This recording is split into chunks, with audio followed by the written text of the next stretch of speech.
Hello there. Sound. Today we talk about sound.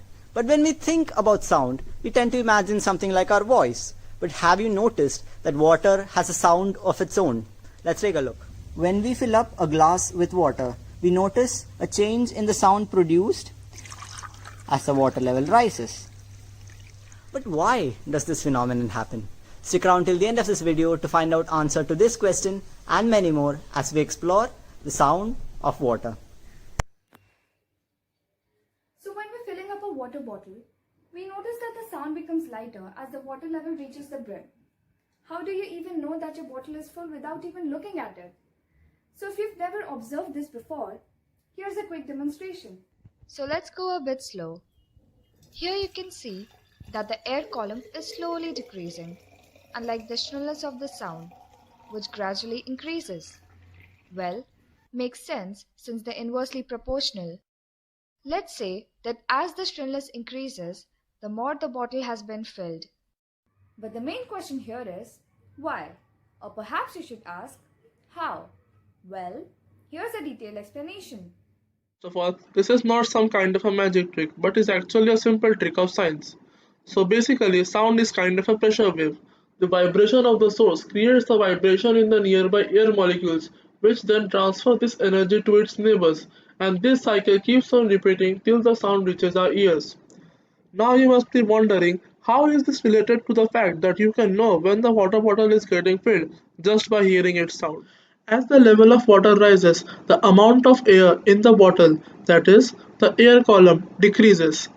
As we know that the shrillness of the sound is inversely proportional to the vibrating air column, as the level of water rises, the vibrating air column decreases, which will lead to an increase in the shrillness of the sound. Hence, we observe an increase in the shrillness of the sound when the water bottle is getting filled up. So, the amplitude or the loudness of the sound also decreases when the water bottle is getting filled up. That is the reason you know when the water bottle is getting filled up just by hearing its sound. The same principle is applied in the working of the organ pipes, in which the decrease in the air column leads to an increase in the shrillness of the sound. The various ranks or holes in the organ pipes are created to give the exact pressure required to produce a sound of particular frequency. Still around? Great. Then let's have a look at its applications. We know that sound is a physiological sensation experienced when some vibrations are received by the ear. It can be produced by vibrating strings, such as the strings of a guitar, or the column of air in an organ pipe, like a flute. Covering holes in the flute lengthens the column of air within it, reducing the pitch of the note played. But wait, that's not the only interesting thing about acoustics.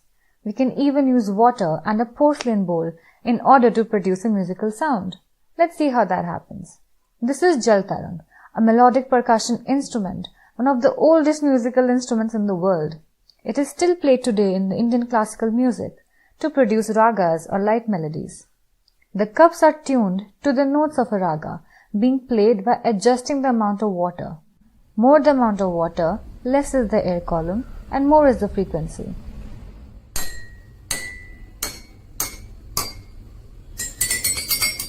This variation in pitch is utilized to produce music. Beautiful, isn't it?